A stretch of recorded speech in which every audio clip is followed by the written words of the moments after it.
Hey guys, this is Page from Beebom.com, and this right here is the Galaxy M52 5G that has recently launched in India, and this is a phone that I'm excited about because this looks like a good all-round Samsung smartphone. So is it as good as it seems? What are the pros and cons? I know a lot of you guys have a ton of questions around the M52 5G, and I'm going to answer all of them, so let's begin.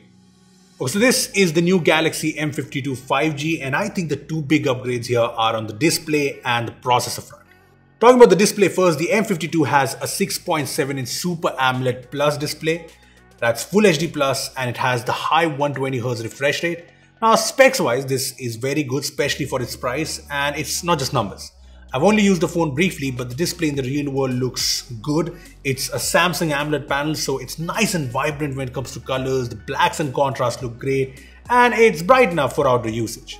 Plus, it has the 120Hz refresh rate, which is a very good upgrade, and yeah, the UI feels very smooth. As for the screen protection, there's Gorilla Glass 5 on board. Now, the second big upgrade in the Galaxy M52 5G is that it does not cut any corners when it comes to the chipset. The M52 is powered by the 6nm Snapdragon 778G 5G chipset, which is a good upgrade from the 730G on the Galaxy M51. As for the RAM, there are 6GB and 8GB variants, and as for the storage, there's 128GB of UFS 2.1 storage.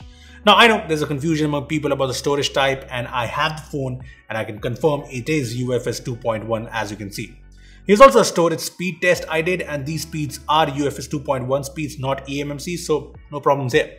Anyway, as for the phone performance, here are the Antutu and Geekbench scores from the phone. Now, benchmarks apart, it's too early to judge, but the 778G plus 120Hz display combo means it just feels like a very smooth and responsive phone. Now, when it comes to gaming, the phone handles even an intensive game like BGMI like Pro. By default, it's set to HD and high settings, but the Mac graphics support here is HDR Ultra, or you can even go with smooth and extreme. Now, I played a few classic games as well as some TDM, and there has been no issues, so I'm overall positive about this phone's performance. Also, the Snapdragon 778G is a 5G chipset, and if you're wondering, the Galaxy M52 5G has 11 5G bands, so this is a proper 5G phone. Anyway, apart from the two upgrades, the design has changed from the Galaxy M51. First up, here are the dimensions and weight of the M52 and the M51 side by side, and as you can see, there's a big difference. The M52 is way thinner at 7.4mm, and it's way lighter at 173 grams.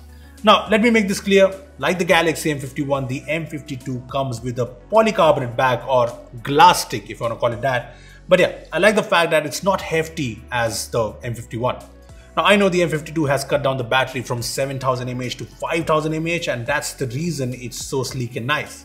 I also know that some people won't like this move, but from a personal opinion, I like the Galaxy M51. It was a good smartphone, but it was just too hefty to use. So I'm glad that Samsung has fixed the whole weight issue with the M52, especially because the 5000 mAh battery here should be good enough for most people out there.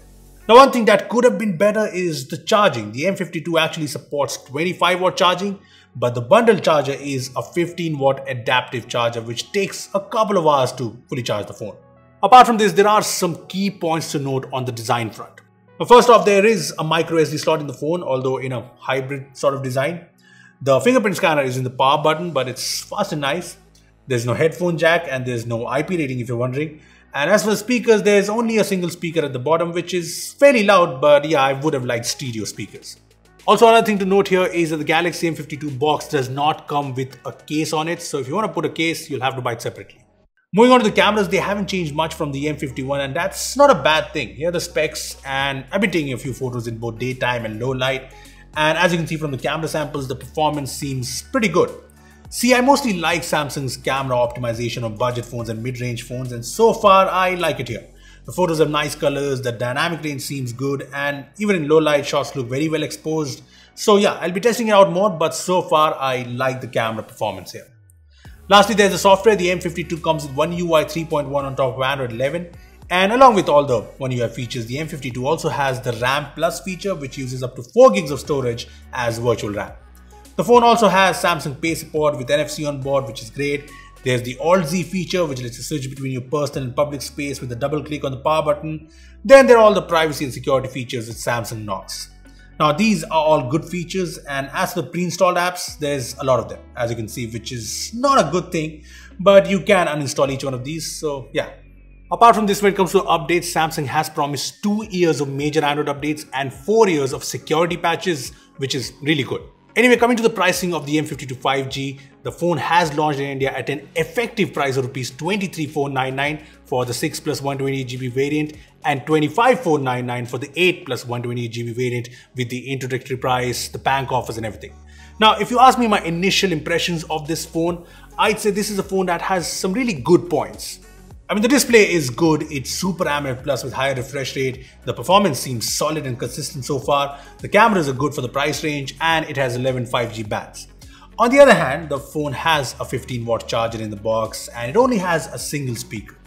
Now that apart, overall I think this is a decent mid-range smartphone from Samsung that I think will make a lot of sense to a lot of people. But yeah, these are sort of my initial thoughts and I'll be using the M52 as my daily driver to get a better idea. Now in the meanwhile, I want to know what you guys think of the Galaxy M52 5G, so make sure to drop your thoughts in the comments down below. Also give this video a like, make sure to share it and subscribe to the channel for more amazing tech videos. Well, that's me signing off. Thanks for watching and I will see you in the next one.